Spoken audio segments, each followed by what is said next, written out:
What if you could take that risk, make that change, reach that goal, live your best life?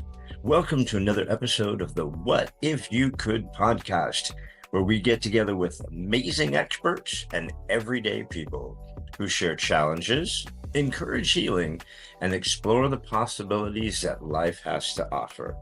I'm your host, Gary Scott, and I'm excited that you're along for the ride.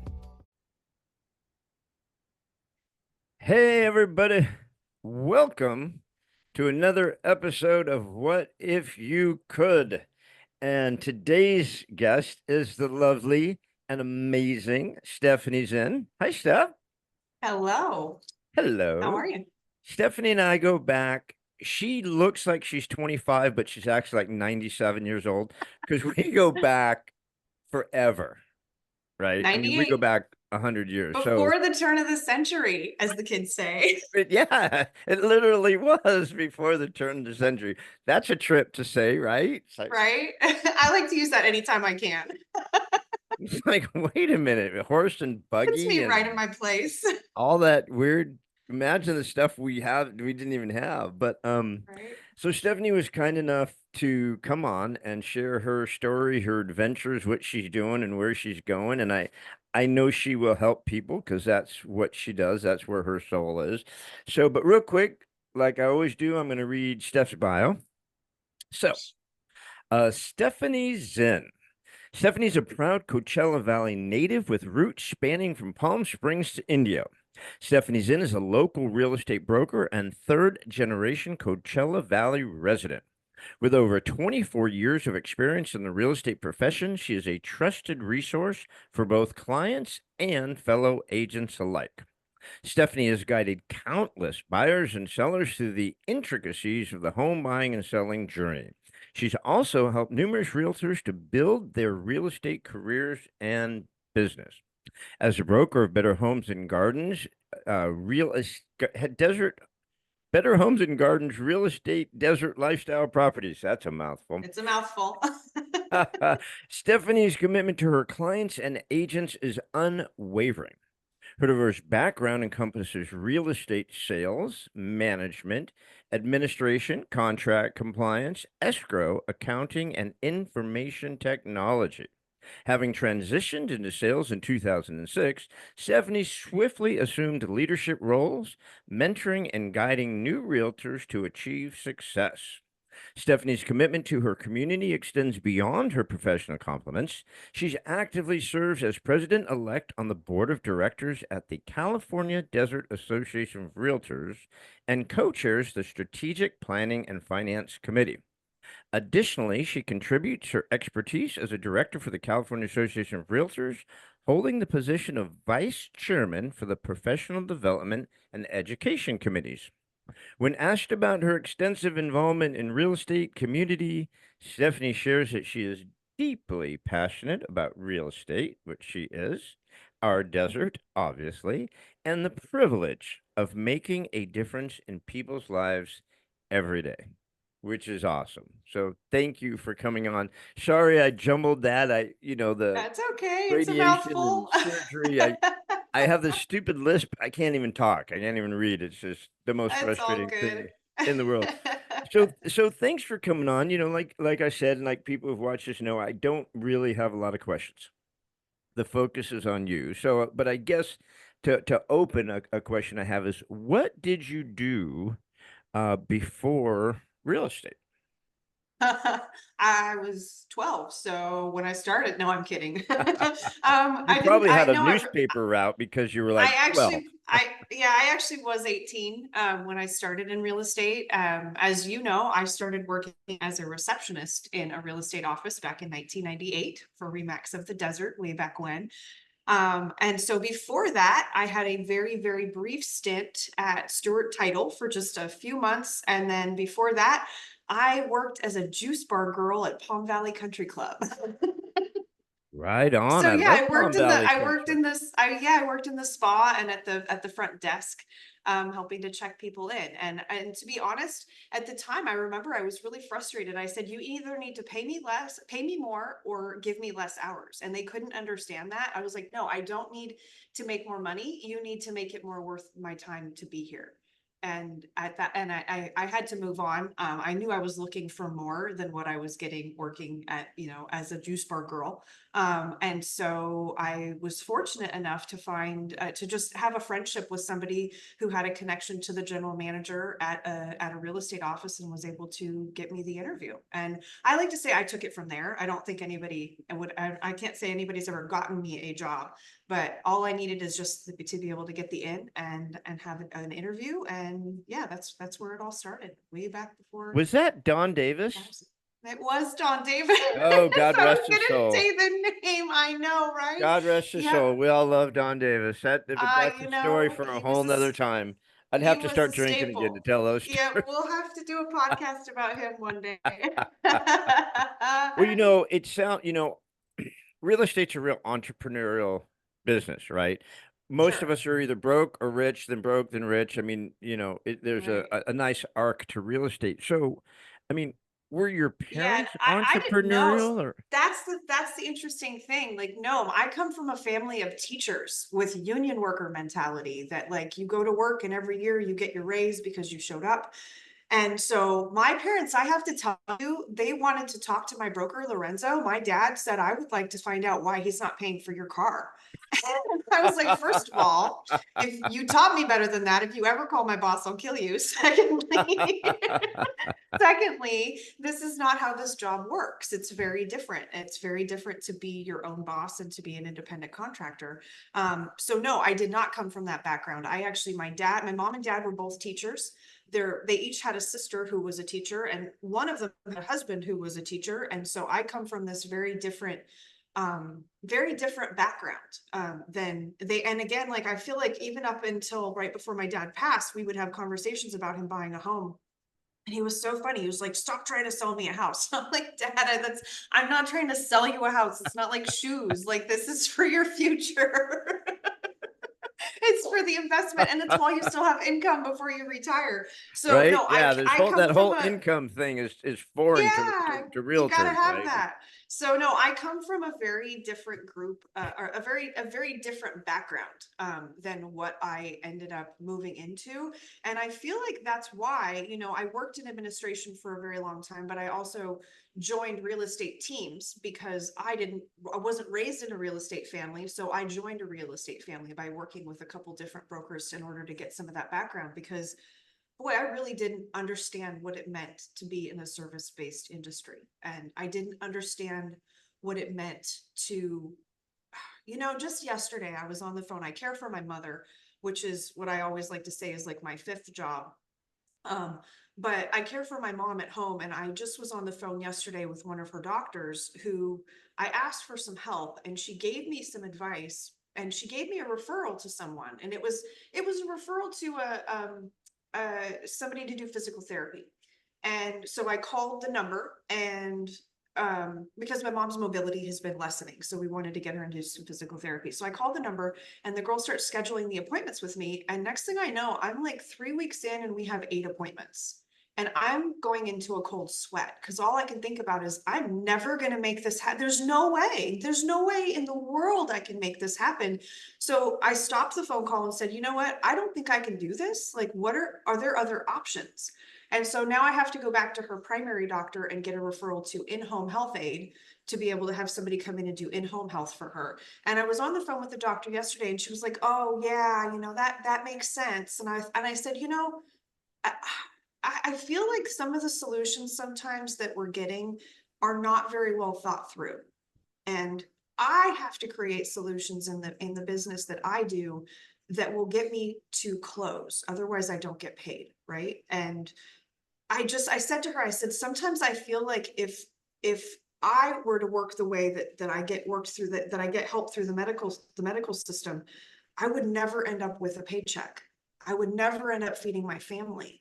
And it really has me thinking about the way I do business. I just actually today made this little basket to go into a new listing that says new carpet, please remove your shoes or wear booties. And Wait, wait, the wait. client It's asked, it's new carpet? new carpet. So we're just asking them to put on booties. And I'll tell you what, the client never asked me to make this basket. But I will say that when I walked up to the house, I noticed the client had his shoes off in the house. And so I immediately took my shoes off. Now, 18-year-old Stephenie, before the turn of the century, would never have even thought to do that. But it's like thinking this all the way through and thinking through to the end. Like, I want to make sure that I set up solutions that I know are going to not just meet their expectations, but exceed them. And just being able to take this little thing that I did this morning with some free little booties that we get from the title company and put them in a little basket, I know that's going to make a difference to him. And it's little things like that that I feel like I'm constantly, I don't know, I'm constantly looking at the world around me, and I'm constantly evaluating how all that makes me feel and how I want to change my client experience with the way I do business. What And where do you think where do you think this passion for this service and to be doing new things and to keep pushing the envelope, where do you think this passion came from? Because teachers are pretty, set in their way. They have their schedule, they have their oh, curriculum, they well, do that. They don't really but they don't need to let me think go out of the back. box, right? Let me go back a step, and I'll just say this. My parents were not regular teachers. My parents were PE teachers. So both my mom and dad, I mentioned they had a sister. They each have a sister.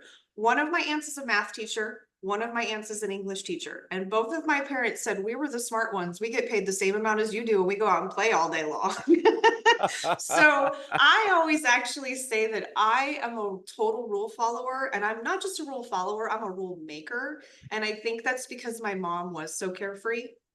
And every time she says, like, you do too much, I'm like, you're lazy and judgmental. Or every time she says you have too many rules, I'm like, it's because you don't have any, right? So I'm the balance. I'm like, I know that if I had a child, it would be just like her, because we are each other's truth.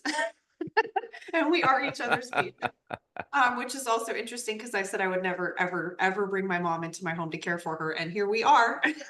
And that's what I'm doing on a regular basis. So no, I think it has to do with the fact that, um, as a kid, I was always striving for perfection, or not perfection, but what can we do better? Like I've always been looking for ways to make things better. I'm a big systems person, so I also like to look for ways to make things easier. Like I always used to say, I want to make it so that a monkey can work it, so that I can work it and make it real simple for me, not so I can hire a monkey, but so that I can be the monkey that does the thing and then go off to do the other stuff. So systems are important to me, but I think I'll say this, that when I lost my dad, there was an experience I had at a restaurant and at a bank. When after he passed, it was like the following week. I ended up one night, I didn't want to go home. I just didn't want to go home and have dinner alone. So I stopped at, I think it was Yard House, and had dinner. And I ordered like poke nachos or whatever, and I got on the phone with a friend and mentioned that I was exhausted. And I hung up with her, and the bartender was like, "Oh, I heard you're tired." And I was like, "Yeah, I lost my dad this last week." And his like face went white, and he like couldn't talk, and he kind of just like turned around and walked away. And I thought to myself in that moment, okay, this is like a new experience. I've never told anybody I've lost a parent before, like a situation that was that casual. And I was like, and you probably shouldn't do that again, because most people obviously can't handle that. And then the next day, I went to the bank, and I was actually opening a bank account for my dad's dog with money that my dad had left behind, so that my brother and I would have a way to care for him every month. And so I was opening up the bank account, and the girl asked me, "What would you like me to nickname the account?" And I said, "Well, you can nickname it Rebel." And she's like, "Oh, who's Rebel?" And I said, "Well, that was my dad's dog. My brother and I are caring for him now that my dad has passed away." And she stopped and put her pen down, and she reached out and put her hand on my arm and said, "I am so sorry for your loss." And I just looked at her and I went, "You've lost someone before, haven't you?" I said, "Have you lost a parent?" And she goes, "No, I lost my sister when I was very young, though." And I was like, that was so evident in the way you handled me and in the way she handled the situation, that you could just tell the experience versus the guy from the night before who'd never lost a parent, or maybe he had, I don't know. Like, and maybe it was too much and he just couldn't even talk about it. Maybe that's what the reason was. But it just made me stop and think. and I think when you've lost a parent and you're in that like recent time that you're very vulnerable, but I always said like my moral compass is right on right now, like, cause I feel like he's watching me at everything that I do. Um, but it just made me recognize that the way I handle situations with people will change based on my life experience. And a couple months later, a gentleman called my phone who was a past client. And I actually put him in my phone. I changed his name. I put first name, we'll just call him Joe Smith. And it was Joe is rude to my clients Smith. I made that middle name so that I would remember the next time he called or was rude is rude to my vendors. And it was a gentleman who had been really rude to my dad at one point. He actually called my dad, and my dad worked for Terminix. And so after closing, I referred this gentleman to my dad and said, if you reach out to him, if you want to set up service, a lot of times he's able to give you a free service, just reach out. And the guy called my dad and said, your daughter says you need to give me a free service. And so that's when I changed his name. So like right after my dad passes, probably 6 months later, I get this phone call from this gentleman, and I look on the phone and I see the name and I'm like, oh, today is the day. Like I am going to take out any aggression I've had in the last 6 months on this dude right now. And I answer the phone, and it's this feeble, like just quiet, meek voice. And he asked me if I remember him. And I said yes. And he said, well, I have stage 4 cancer and I'm going to die soon. And I need to sell the house that you sold me so that my daughter doesn't have to deal with it after I pass. And I didn't mention this, but my dad died of stage 4 colon cancer, and it had been about 6 months prior. So I stopped in my tracks and I thought to myself, as much as I wanted to tell this guy to pound sand and thought that this was going to be my moment, this is actually a defining moment for me, where I said to him on the phone, I said, every person deserves the right to be able to get their affairs in order before they pass. And I'm going to do whatever I can do to help you. And he passed me off to his friend, and we got the house sold and we did the whole thing. But it was again another, like I put all those little memories in a little bucket together that I think about all of them together often, because all of those have helped shape those experiences for me have helped shape the kind of person I am. Forget being a realtor, but the kind of person that I am when I'm working with other people, whether they're my agents or they're volunteers or their clients or whatever it is. We all get wrapped up in what we do on a daily basis. And a long time ago, I had an agent come into my office and he was like, oh, I've got this problem. And he could tell I had stuff going on, but he was like, isn't it great that when we come in, you get to just put everything aside and take a little vacation from what you're doing? And I was like, I love that that's how you look at it. But to be honest, that's how I look at it now. When somebody comes to me with a problem, I get to take a little vacation from everything else I'm doing right now. And I need to put it all aside, and I need to stop, and I need to act like that girl did in the bank that day. I need to pay real attention, focus on what the real challenge is for the person and not what I think it is. Like I think back to that guy at the yard house that I thought that he'd never lost somebody, but I really don't know what his situation was. Maybe it's again that he did lose someone and it was too painful to talk about. So I just try to take all those things into consideration when I'm sitting and working with people. And whether it's building a career or helping somebody buy a house, or even just talking to one of my friends who's going through something tough. I travel a lot to all the CAR stuff, and I'm actually really late. I'm seeing all my friends making these late posts because last week we were at a CAR event, and I'm going to make one that's really, really late, but really the content of it is about why I go. And why do I go do these things with these other realtors? People ask all the time. It costs me a lot of money to be away from my mom. It's expensive every time I leave. And I have to come out of pocket for that. And the reason I do it is because it's helpful for me. It refills my bucket to be around people who understand me and who get me and who are also looking to take a little vacation from some of the stuff they have going on while we're at these things.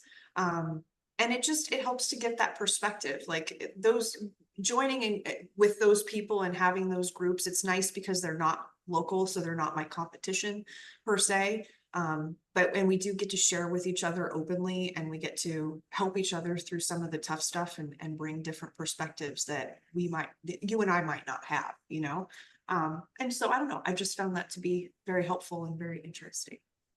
Are you doing are you running that office and you're doing sales? You're doing active real estate at the same time? So here's what I do on a daily basis. I am the manager for the office that I work out of, which is in Palm Desert on El Paseo. I am also the broker for all of our locations. So for all like around 100 agents.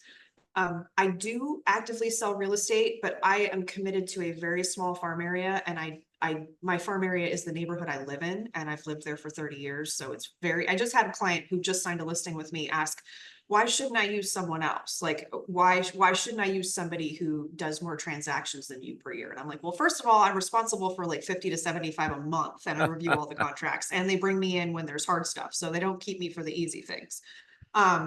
So I do that. And then I also volunteer locally. I'll be the president next year. I volunteer at the state, and then I care for my mom. So it's a lot. There's a lot on my plate at any given time. And my mom's health aide, her caretaker that comes in during the day and while I'm away, always says to me, she's like, when you leave and I stay here full time, it makes me realize how much you actually do on a daily basis.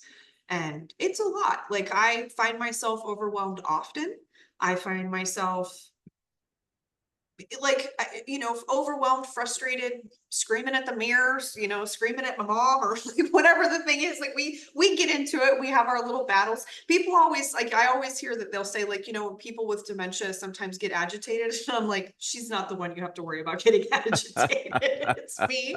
But I make sure that I have those outlets. I make sure that I try to have those support systems. Although I'll say that, I say this all the time, I don't think it should be as hard as it is to care for our parents. And I think there should be more support and more help when it comes to that. And I do feel like some of the solutions that are out there are not very well thought through for regular people. And we've been hearing a lot about that lately. So that's become another thing that's sort of a passion of mine, is helping others with caring for people, for parents with Alzheimer's, dementia. My mom doesn't have Alzheimer's. She has dementia from a traumatic brain injury. So it's a little bit different, but it's all the same struggles. She's 76 and can't live alone and can't manage her finances or her own medication or medical. So, it's a real challenge. But again, for all of those different legs of my life, I try to make sure I have 2 or 3 different support systems for each of them, so that I can reach out when I need help. And there's not always an easy answer. Sometimes the answer is suck it up, buttercup, figure it out. But it's just what we do. It's what you have to do on a daily basis. Sometimes I have people reach out to me and they're like, man, you are just so positive. Like, you post all these positive things. And I'm like, no, you don't understand. Stephenie needed that to get out of bed today. Like, you guys think I'm just here for you guys, but I'm also here like doing this because I need it in order to get through some of the tough stuff in life. Because I'll be candid, my life has not been simple. Like, my life has not been easy. I have fought for everything I have, and I've had to work very hard for it. But I think having that positive attitude, regardless of what happens, and being able to just try to stay positive is the most important thing. And being grateful, getting into gratitude. When I find that I'm starting to get a little, I don't know, just get into my own head and get into the muck a little bit of life. Like this morning, I was just grateful that I have a home office, where I have that extra room in my house where lots of stuff gets shoved. And I was kind of frustrated about the fact that it was kind of full of some things and doesn't make my Zoom look really pretty in the background. And I was like, what would you do if you didn't have that 3rd bedroom? What would you do if you didn't have that extra space? Thank goodness you have it. And it's something so small to just be grateful for the home office that you have, and the place where you can shove extra stuff. But being able to have that and find that gratitude is definitely what keeps me going a lot of times, because it's not easy. It's not Yeah. easy, Yeah. Are you doing still doing training of other realtors also, or you've kind of Oh got yeah. too much on your plate for that?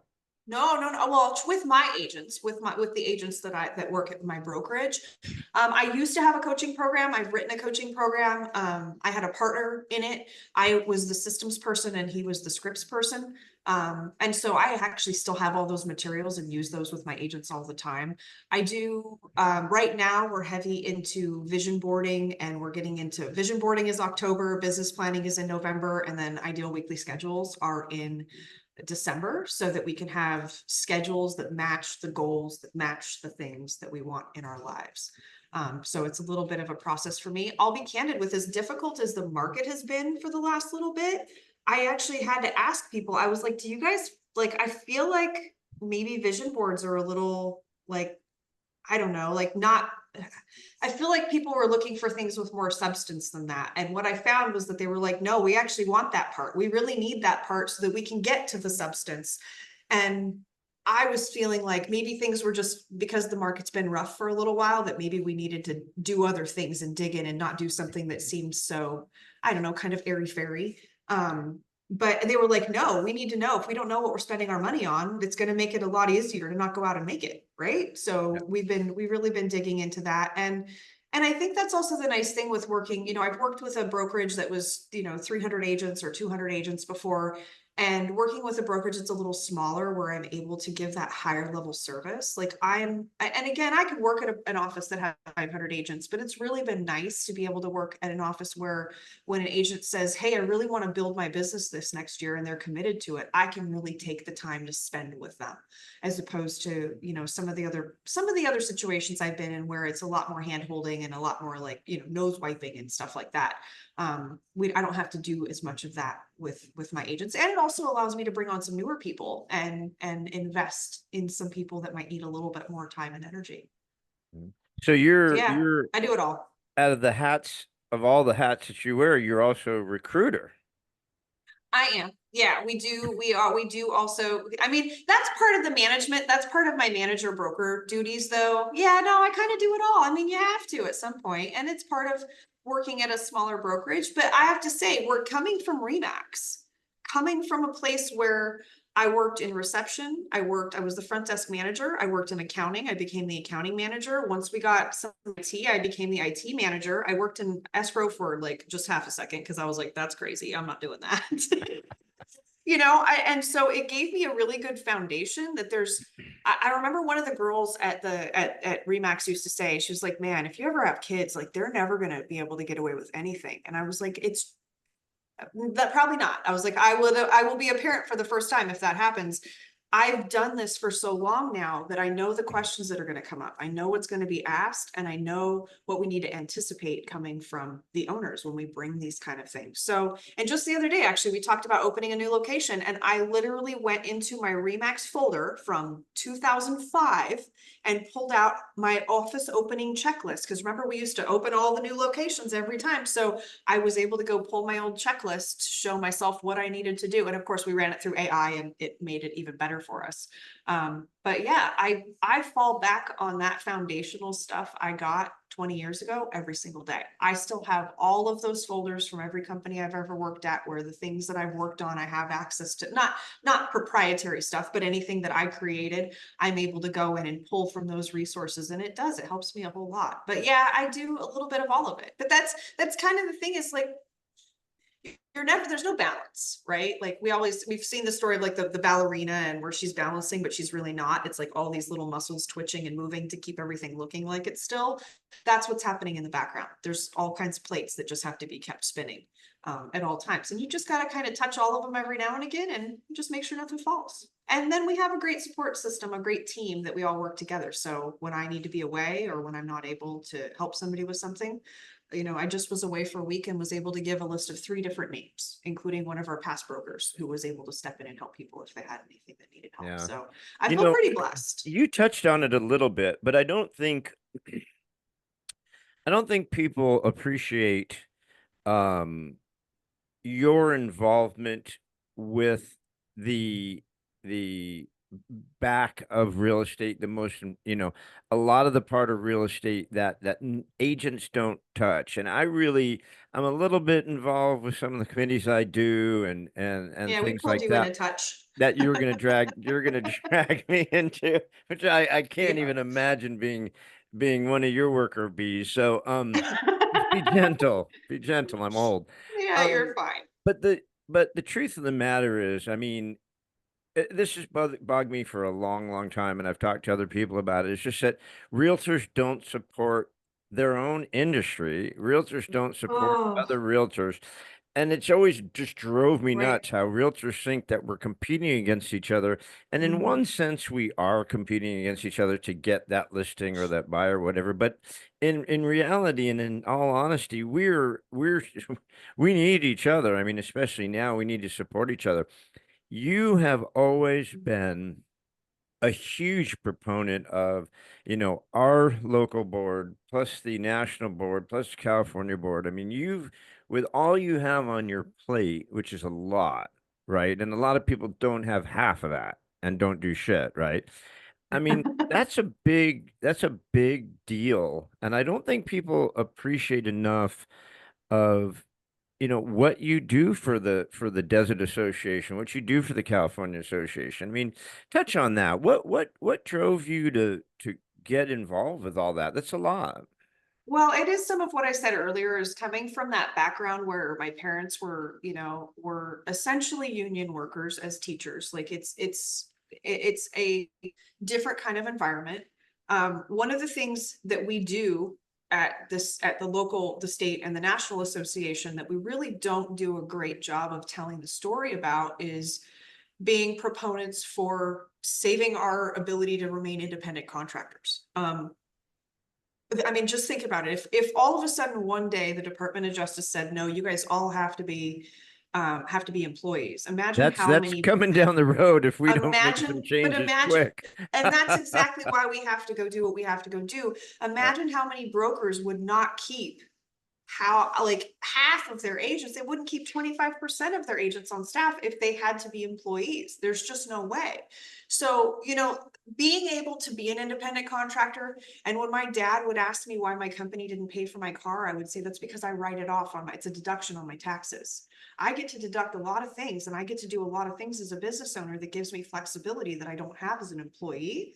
And so our ability to remain independent contractors, our ability to remain doing our business, like even with some of the changes that have come across, I've heard of few people say that they feel like NAR and CAR have thrown them under the bus. And my goal is to make sure that people understand that they actually saved our rear ends by doing what they did and stepping in the way they did, because the DOJ is coming, it's their job.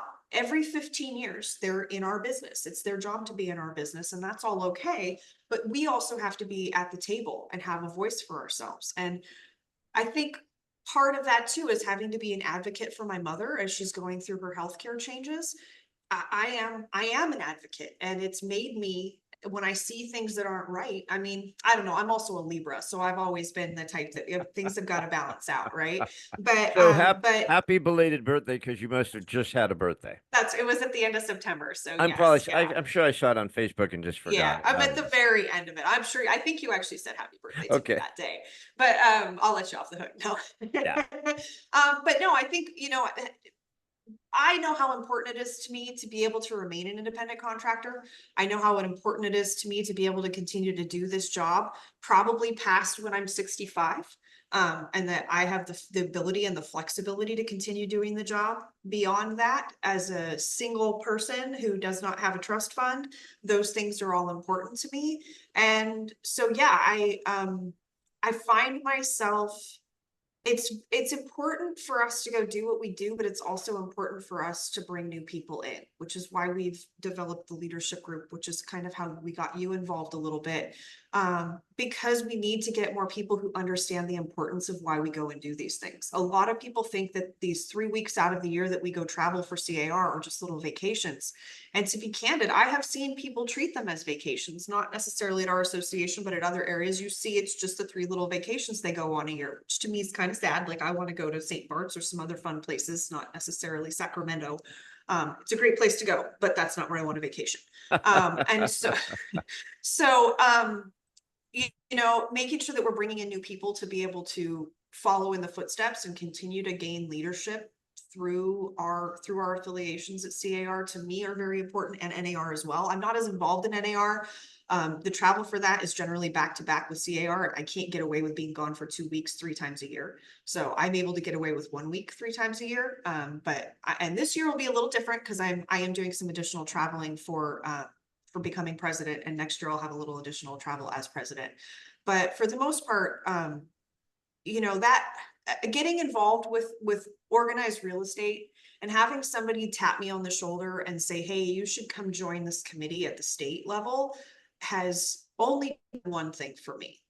It has elevated the heck out of my business. It has, I have these friendships and these relationships now with people at the state and nationally that I can reach out to and call. Like the other day, a past president called me and she was like, "Hey, I just needed to talk to a friend in Palm Springs." And I was like, "Whoa, she thinks I'm her friend. Like that's awesome." I mean, not that I'm not, but I thought she was mine, but I didn't know that I was hers. And so to have these kind of relationships with these people who are just so good at what they do, and it has just elevated my business and it's made me more conscientious about the way I work. And I will say, I think it's made me not just a better realtor, but a better person, a better Yeah. person to deal with You know, I on went every to basis. for the first time ever because I'm on a couple different committees, and then they said, "Hey, we want you to be in the leadership academy." I'm like, "All right, I can't lead anything, but I'll give it a shot. I've been doing this for 35 years. I guess I can impart some knowledge, right?" Um, Yeah. so we went up to Sacramento, and we did the trip to Sacramento. We got to go to the Capitol. We got to, to listen to the governor. We got to meet, thousands of other realtors from around the state of California that are all deeply involved like you are. And what I came away from that with, not only how important realtors are for helping laws that help renters and owners of Mhm. homes, right? I mean, we Yes. really get involved in making sure these knuckleheads don't get completely stupid up there in Sacramento. But Right. also, I think the biggest thing I walked away from was how much these people cared Yeah. about our industry, right? Because in the everyday real estate activity that you and I do with sales and listings and stuff like that, I mean, people just don't really care. And I don't want to be mean to realtors, but I don't think People in they general, see it people in from general. the angle that you see it and now I see it from of, it's not chasing a paycheck, it's not chasing a deal. This really matters. And like you said, helping someone get in their home, it changes Home lives. ownership And the matters. It people up in does. Sacramento, I mean, the realtors that we met up there, not that politicians in Sacramento, they don't care. But I mean, the realtors I met up there during that weekend was pretty amazing. These people really care about what's going on with our real estate community. And yeah, and they're good friends to have. They're good contacts to have, whether it's for real estate or anything else. Like some of my deepest, closest friendships, like my best friend, I met at CAR. And some of the deepest relationships that I have are from those affiliations. There's something to be said. There was a time where a bunch of us were at a hotel and we were getting ready to leave, but we were going to go have lunch together. And one of the girls pulled out her laptop and she opened it. And I loved this laptop because it was like all cracked on the edges. And like, she's like, "I know I should get a new one." I was like, "No way. Like that thing has lots of deals on it under its belt. You keep that laptop and you frame that bad boy." But she opened it up and she apologized. She's like, "Oh, you guys, I'm so sorry." And we all looked at her and said, "You don't have to apologize to us. We get it." Like and I tell my agents all the time when I go to these things, call me with any questions. You're not interrupting, you're not on vacation. First of all, every single other person in the room is a realtor or a broker. They get it. They understand that I have to walk out because I have 50, 75 agents that might have a question. And they understand because they have clients that have questions. So those friendships, being with those people that truly understand what we go through on a daily basis, man, those are some of the best friends you can ever have because like we have spouses that don't understand, we have dads that don't understand, we have other family members that don't understand what we do for a business and don't necessarily know if it's a real job or like the struggle I have with my family is I have so many jobs, they don't know what I do. So I constantly have to remind them that I still sell real estate and that is my number one job. And if I can help anybody with that, like, please let me know. I have to remind them of that constantly because they think that I do other things, and I do other things, but it all comes back to just being able to help people the best way possible. Yeah. You know, with as long as you've been doing this and everyone gets to see the Stephenie that's so successful and wearing all these hats and so involved, and now you're going to be the president of the board, which is a big deal. And I'm sure you won with a lot of the votes. I know I voted for you, and I'm sure a Oh, lot of other thanks. people do because we appreciate what you contribute. But there has to be a shitload of mistakes challenges, bumps in the road. I mean, obviously Oh, taking care of totally. your mother is hard. I mean, it's hard. You love your mom, so you want to take care of her, but that doesn't make it easier. So Oh, no. what are some of the real boo-boos or challenges that you've overcome or shit that you could just go, oh man, if I could keep people away from doing that. Dude, every day I worry that my neighbors are going to hear something I say. I'm constantly, I just, because I live in a condo, so we're all in very close quarters. And I will tell you, every day I struggle, every day I screw up, every day I do and say things that I wish I hadn't or wish I was better. And I think that's partly that's just inherent in me that I always want to be better. That's But the Libra thing. well, it's also having a mother whose mom was a perfectionist. My mom wasn't a perfectionist, but her mom was, so she was very good at pointing out when I did things wrong. So it was it's that's you want to hear how I'm messed up? Like that's the kind of I say everybody's messed up in a different kind of way. That's my kind of messed up is my mom always would point out to me when things weren't perfect. Nice. So I am a little bit of a perfectionist because of it, but I recognize that in myself and I'm constantly working to give myself grace.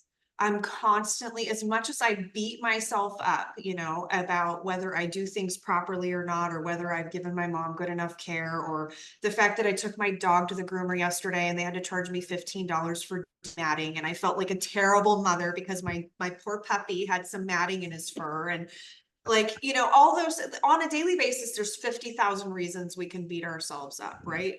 But I have to surround myself because I can't always, it can be a little isolating, right? When you're especially caring for my mom, like I don't, I a lot of times I'm spending time with her and then I'm able to kind of get in my own head a little bit. I have to make sure that I have enough people around me who, when I'm doing that, will be like, no, remember, you're amazing. Like, remember, you're a good person. Like, remember, you do this, you do that. And sometimes I have to do it for myself, but there's times where we can't do that for ourselves. So those are the times where I have to pick up the phone and say, like, hey, I just need a friend right now. Like, I just need somebody, not even to listen, like, just tell me I'm okay. Tell me that the things I'm doing aren't so far out of whack. And really hearing from other people who are going through similar situations. Like I just spoke to somebody on the phone today who just lost a son. And we were relating on what it's like to pick up ashes. For somebody that's never had to do that, you don't think it's going to be a big deal until you get the call to go do it. And you're in the car on the way and you're like, whoa, I'm not okay. I didn't know this was going to hit me like this. And it's great to be able to have, whether it's, after somebody passes or whether it's, because you've got craziness in your life or because you're a realtor or whatever the things are, that you have people in your life who are like-minded that understand what those pressures and stresses are. Because hearing that somebody else is going through the same thing, man, it takes so much pressure off. It makes you feel like a lot less of a failure in your own life, because we can just get so harsh on ourselves and beat ourselves up over things. And the reminder daily to give myself grace is probably the biggest thing. Like What I got to be nice to that's a myself. huge message though. I mean, I don't want to just pass over that. I mean, Yeah. reaching out to people and reaching out for help, reaching out for advice, reaching out to say, dude, I need an attaboy. Um, Yeah, that's a real self-care type of thing. And it is. so many people are hesitant to do that. They either don't Well, want to feel less than or they don't want to, feel like they're bugging somebody or something. But there's such a importance of self-care. And a yeah. big part of that is reaching out to other people. Well, and I just had a friend the other day that I was on the phone with, and he was talking to me about, like, not he was unhappy that like this relationship had ended and wasn't quite sure where he was in life. And I just at one point said to him, "Oh, dude, you're not dating yourself hard enough." And he was like, "What?" And I was like, "You need to date yourself harder. Like you are not being kind enough to yourself. You need to get into a deeper relationship with you so you can figure out exactly what you need." And, as people say it to me all the time that I need to be easier on myself because they see me going hard at myself. But what they don't know is that I do on Friday nights take myself out, or I do, get myself presents. When I've been having a tough time, like I take care of me the way I would expect someone else to take care of me, so much so that at this point, if you want me to break up with me for you, like you need to bring it. Dude, Dude, I love me way more than I love you. I Right? do. Oh my gosh. If I had just thought about that, like 6 months into so many relationships, like I actually love me way more than I love you. I gotta go, right?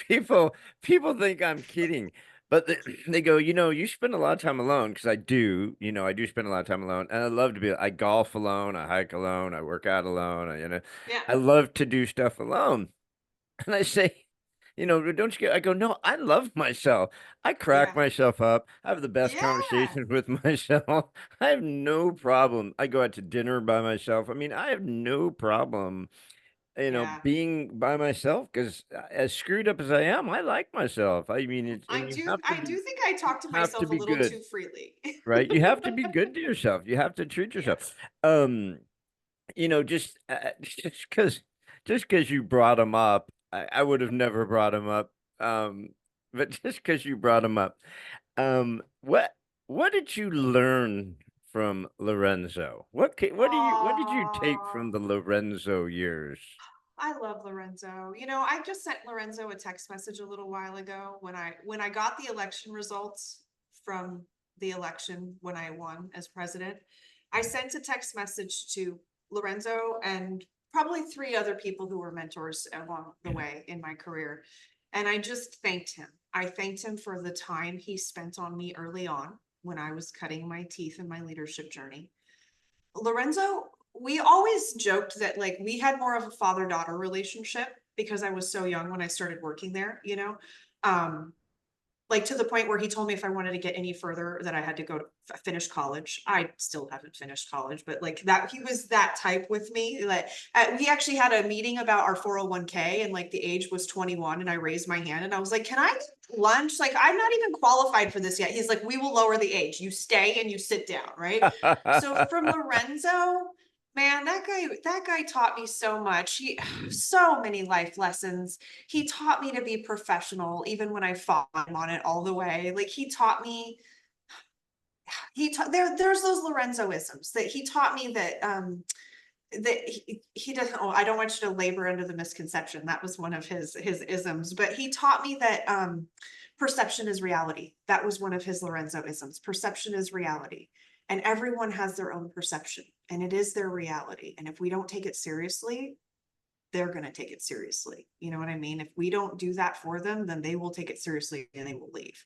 But he just taught me so much. He was just such a great mentor and he was so patient with me. I remember him one time telling my supervisor that I needed to stop rolling my eyes at him. And I didn't even know I was doing it, but I was just, I was a teenager. I was like 19, 20 years old. So I was, still a little punk kid. But working on like I had boxes stacked with a piece of like plywood as my desk for like 3 years before we actually got me a real desk.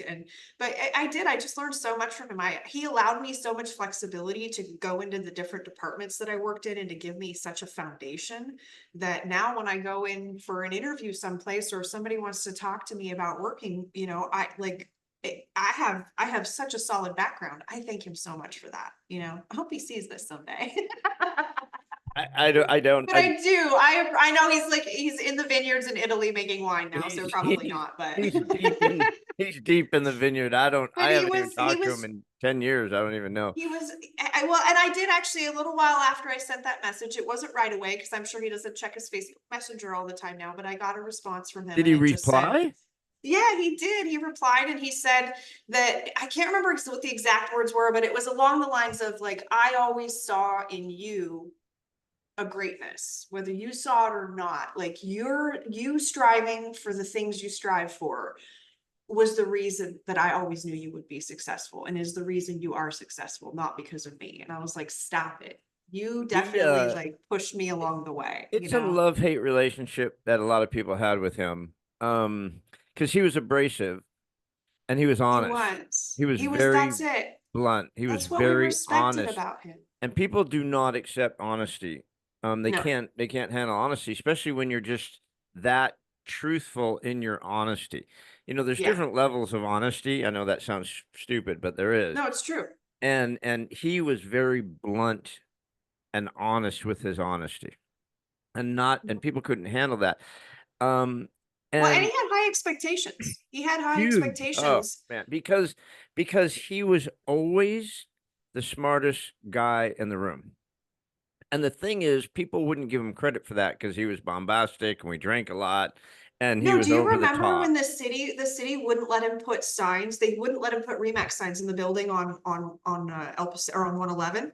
And so he ended up buying those lights that projected light onto the wall that said Remax. I thought that was brilliant. I'm like, he always had an idea like that to get Always. around something. So to Always. get around But you know, whatever the and thing and was. his upbringing, he was dirt poor. I mean, his mom And was a stripper and it his was dad not was a easy. comedian, and he made himself the smartest guy in the room and Mhm. from trial and error. And I just loved him to death. We had 20 amazing years of just I learned so much from that guy. Yeah. Um, but yeah, so I was just curious because you brought him up. But Yeah. he's a special bird, that's for sure. He is. He's a special He man. is. I love the fact that I was able to send him a message and still get a response from so far away so many years later. It was really wonderful to be Now able I to want have to that. reach out to him. Now I'm I going to text him. know. He won't Facebook reply to me. Messenger. I'll tell him that you said so. I'm going to say Stephanie Zinn said I had to reach Right? out to you. I love it. So no moss grows on your stone. You're No, not always right doing now. something and going, and you've got now you're going to be president of the board and stuff like that. You're 30 years younger than me, so you're not thinking about anything in the future except for what's next for Stephenie's Inn. I mean, you've conquered so much in real estate and you've conquered a lot just in your life. I mean, what do you want to Yeah. do? What's next for you? Well, to be candid, I feel like after my presidency is over and I have my year as past president, by the time that's done, I'll be 48. So I won't quite be 50 yet. I'm proud to have some of those things under my belt, although I feel like they could have happened earlier, but I'm proud to have some of those things under my belt at this point in my life. And then really for me after that is, I've really been focusing on how I'm going to say no. I haven't decided the song I'm going to walk on to as president, but I know the song I'm going to walk off to, and it's Megan Trainor's "My Name Is No." I And love that. so Yeah. it's No has about become one of my favorite words. right, and it's about when I was the year that I was CARYPN, the Young Professional Network Chair. Um, Everybody was saying, say yes, say yes, say yes to the assignment, say yes to this. And my motto was every time you say yes to something, you're saying no to something else. So you just need to think about what's the yes and what's the no. And so I really am looking forward to I still want to give back. I don't have any aspirations to become CAR president or NAR president. I will still do my stuff at CAR and NAR and go for leadership positions, but probably not executive leadership positions. The amount of travel that would be involved in that would just be far too much for what I'm able to do with my mom. So that's not on the slate for me. But in all honesty, I'm kind of looking forward to being able to sort of settle in to the few things that I'm really passionate about. And once this year is over, like I've never aspired to be the president of the association. As a matter of fact, if you ask the CEO, I told her all the way up until right before I put in my application, I don't know that I'm going to do this because I don't know that it'll be right for my business, for my caring for my mom. I don't know that my bosses will be excited about it, although they are very supportive of it and have been, Ben has been the president of Palm Springs and serves on the board now. So he's very supportive of it. Um, but I feel like I'm looking forward to just finding those few little places where I want to fit in and really focusing on the agents at my office and focusing on the little, 5 to 7 deals additional that I need to close each year to make my life real cushy and comfortable. And, really just focusing on those things that are super important. Right now, I'm spread pretty thin. And I know that like my saving grace some days is knowing life's not going to be like this forever. that this is what it's like right now. And especially right now, I'm in like the few months leading up to you being president is when you're the busiest. That's when all the travel is. We're picking chairs and vice chairs. And you know that, like, we're reaching out to everybody and making those phone calls and getting everything into place next year. And then once you get into the year, it kind of just flies right by. And then next thing you know, Serena will be planning her installation and I'll be put out to pasture. Which I kind of like, they keep saying they'll never do that, but I'm like, no, please put me out to pasture. You don't understand. There's some ways that past presidents can serve, because there's some things that the association has where that requires a past president serve on, like credentialing committees and things like that. So I can serve in those background areas where I never really have been able to before and don't necessarily have to be out in the forefront. And it will give me that little bit extra flexibility and time that I probably need in my life. But I always notice that when people get out of these positions, like within 6 months, they've lost like 10 pounds or whatever, because they're just able to go out and exercise and like eat right and do all the things, and they're not running crazy. So I'll be looking forward to being able to come into the office with my hair done normally, because I didn't find out I had a meeting at 9 o'clock at 7:15. And little things like that. But yeah, I expect it'll be probably crazy for the next 12 months, and then it'll start to wind down after that. Awesome. Awesome. You do a lot and you give a lot, and that is, that's a wonderful thing. And I can't say enough about it. I know it's a big deal. And between giving to your mother, that's a big deal, giving to your agents, giving to your clients. Um, we talked about self-care a little bit, but I mean, you're stretched. You give so much. How do you replenish? How does Stephenie get her mojo back so you can go out and do it again? Yeah. Well, some of the travel does help with that, because again, like I said, I get to go be with some of those friends that really get what I'm going through, and get it. I do have a therapist who I see twice a month. That's important. Somebody the other day I was talking to said, "Wow, you have a lot on your plate. Like, have you ever thought about a therapist?" And I was like, "Oh yeah, that's the best money I spend every other week, right? Like, that lady is amazing." And in all honesty, the majority of the conversations we have are planning how I'm going to handle the busy things I have coming up.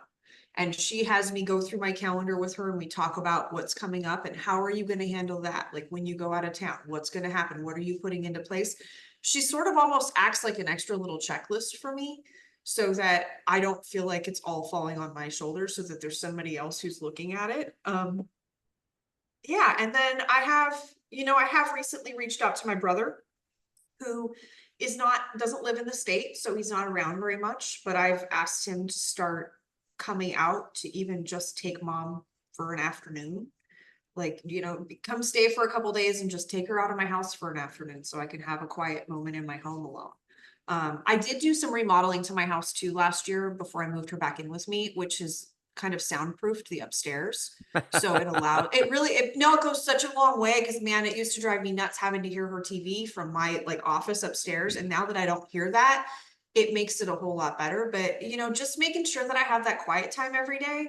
I tend to lately, I don't turn on my TV much. This started last year. I use the YouTube AI generated little scenes that they have, where it's like a little coffee shop with jazz music, or I loved the fireplace ones during Christmas.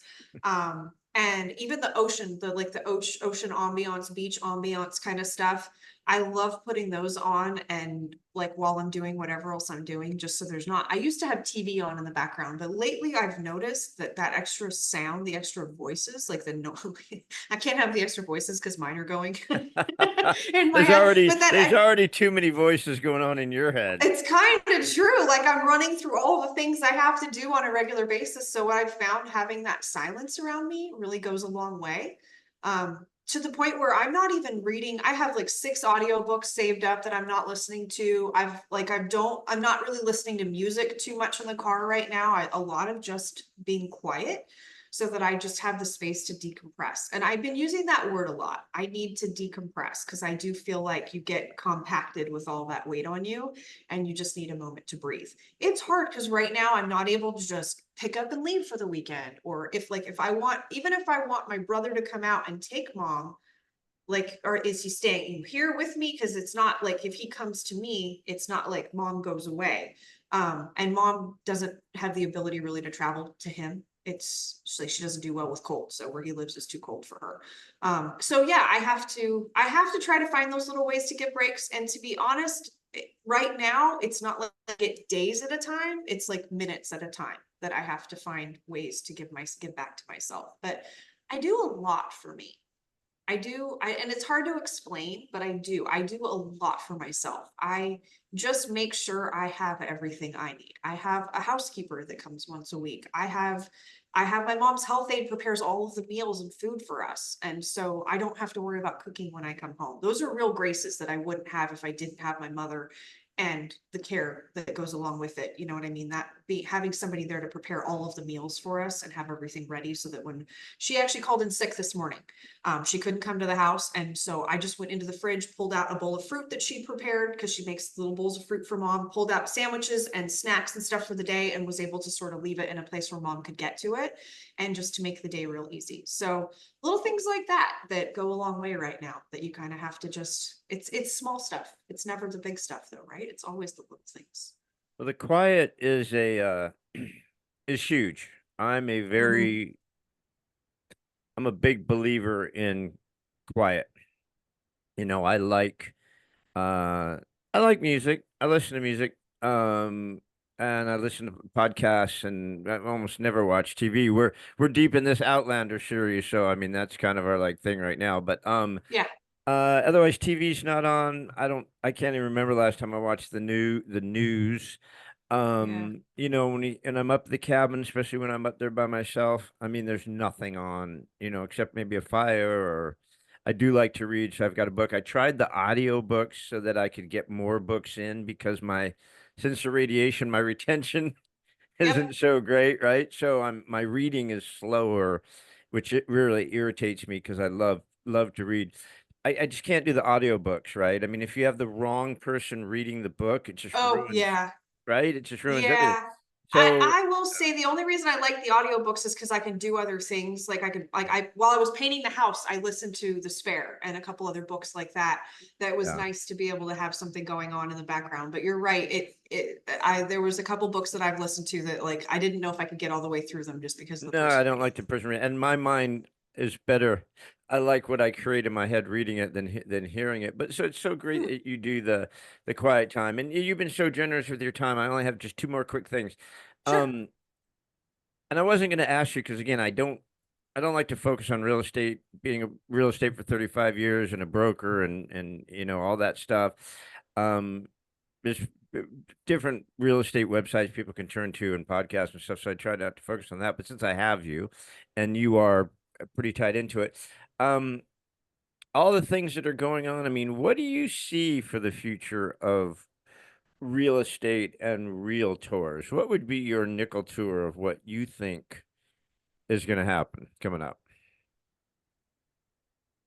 Well, I think the biggest thing that we've seen with the current changes in the contracts and in the way we do business, the biggest thing we've noticed is that very little has changed.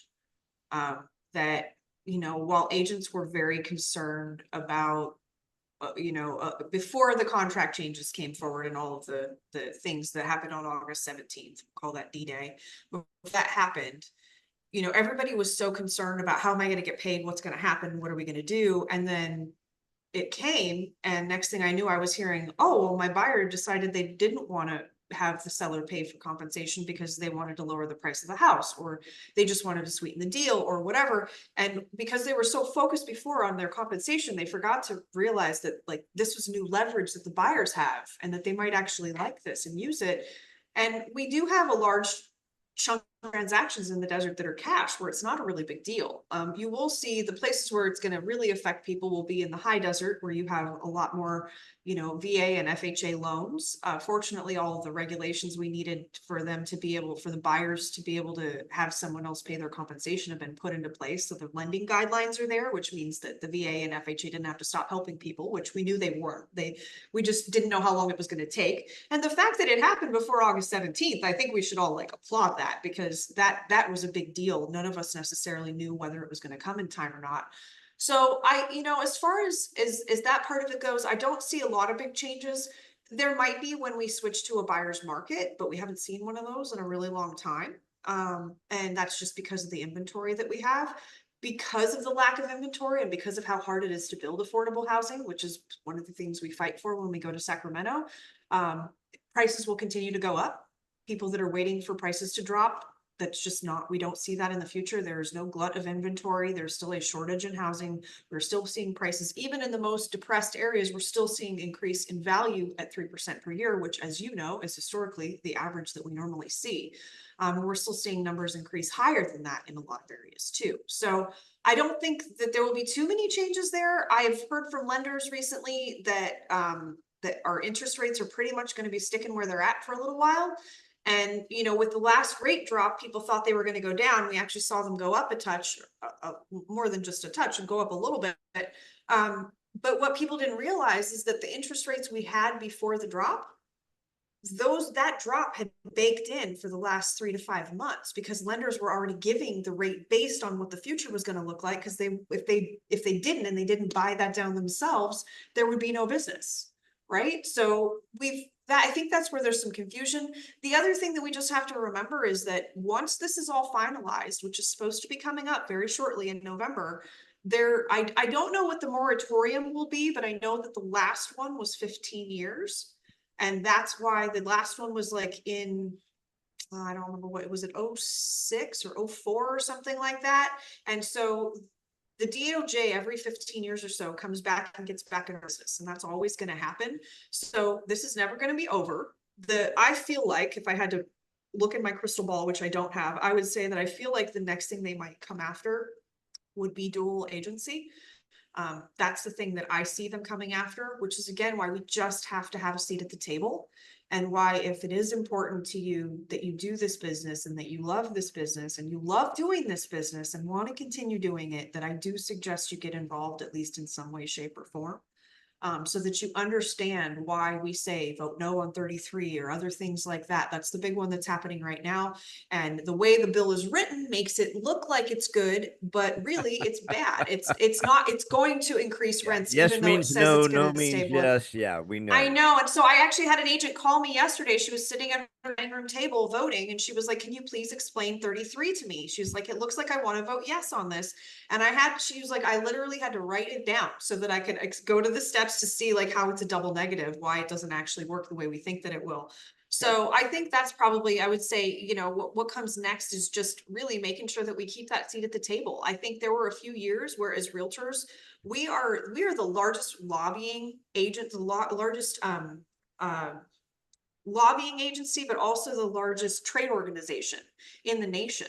And we have so much power as a group that it's just imperative that if you're interested in this business and you love this business, that you get involved in some way, shape, or form, whether it's just educating yourself about the ballot measures that come out, so you make sure that you're explaining them properly to people, or whether it's actually really getting in there and wearing your flats all week in Sacramento and marching into those offices. But I got to tell you, those are some of the coolest experiences. And I know it's been kind of hard since COVID, and because they're remodeling the Capitol right now, but there was a time where there were 50 of us in Eduardo Garcia's office, and we sat there with him and explained to him why the bill that he had on the table didn't work for realtors. And he was like, hold on. And he was like, George, come in here.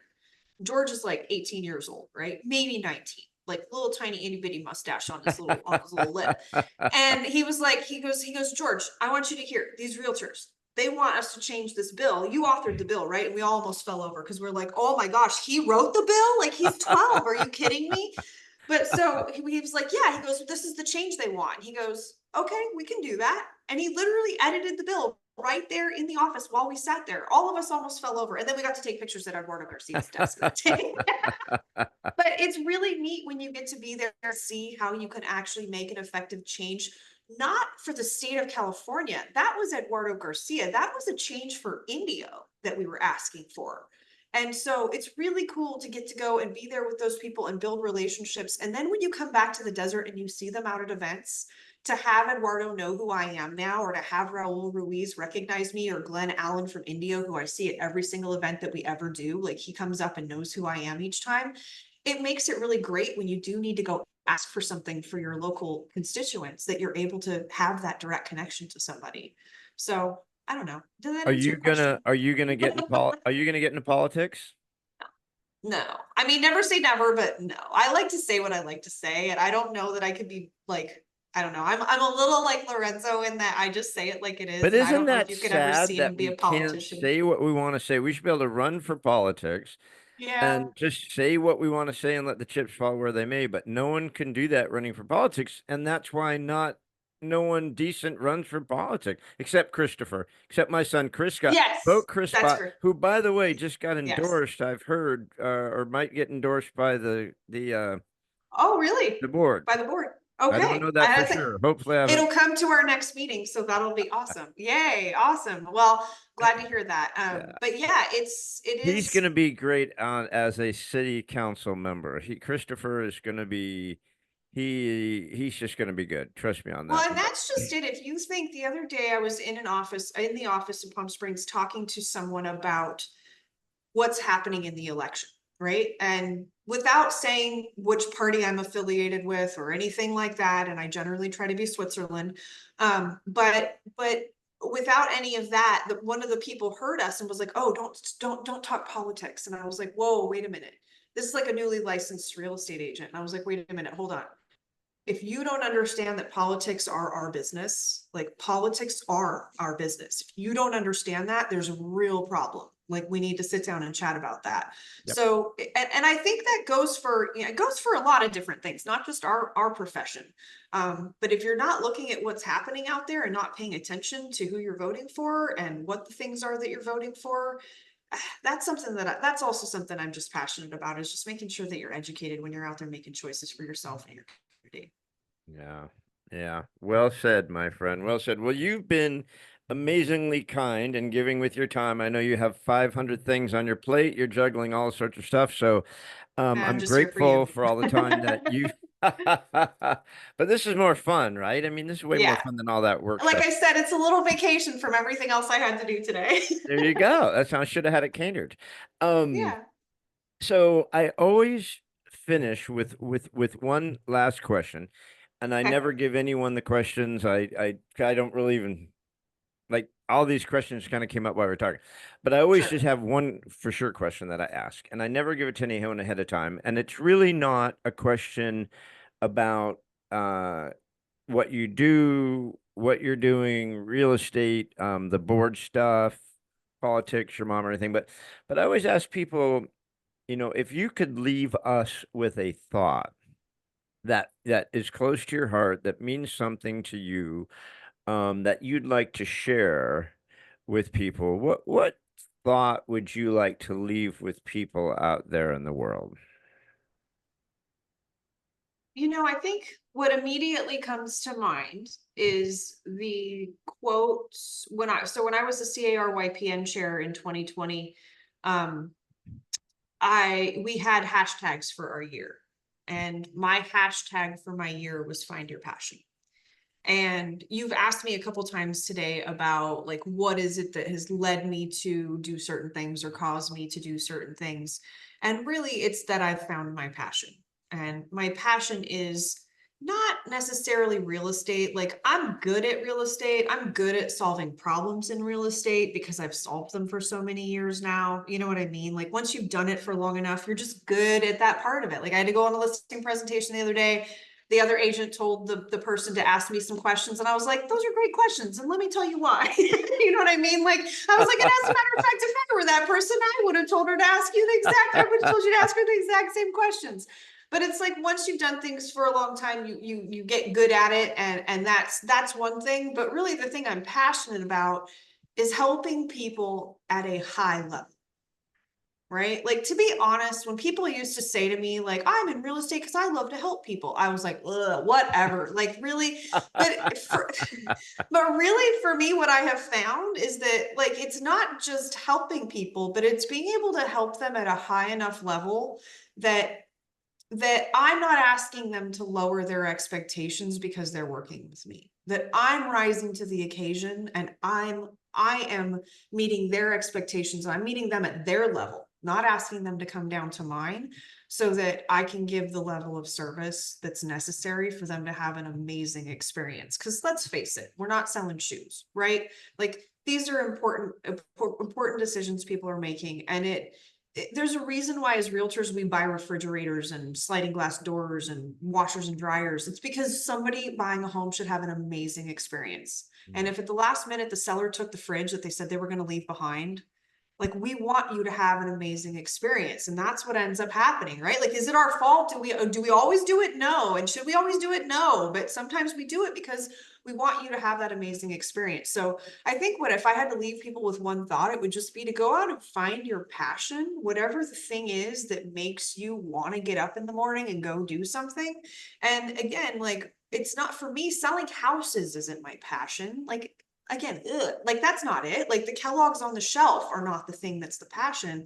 It's providing that level of service that somebody at the end of the day is like, that was good, or like, damn, she was good. You know what I mean? Like, that was a great way to get us through it. And even if it didn't go great, like, I have to tell people, and you've had to tell people this a billion times, I'm sure, that, like, you don't hire an agent for the easy transaction. Like, I know this one's rough, but this is why you have me here, and I'm going to help get you through it. Right. Thank goodness for that. So you're not doing this all by yourself.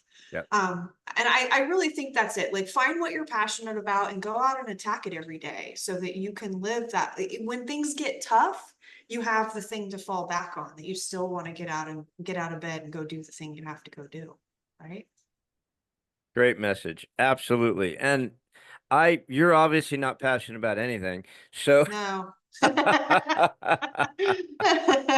gotta but figure it yeah, out at that's a some great point. message. I mean, you have to be, I'm just a passionate guy. I mean, I'm just passionate about everything. I mean, I go shopping for vegetables, and I'm passionate about the vegetables I pick, you know.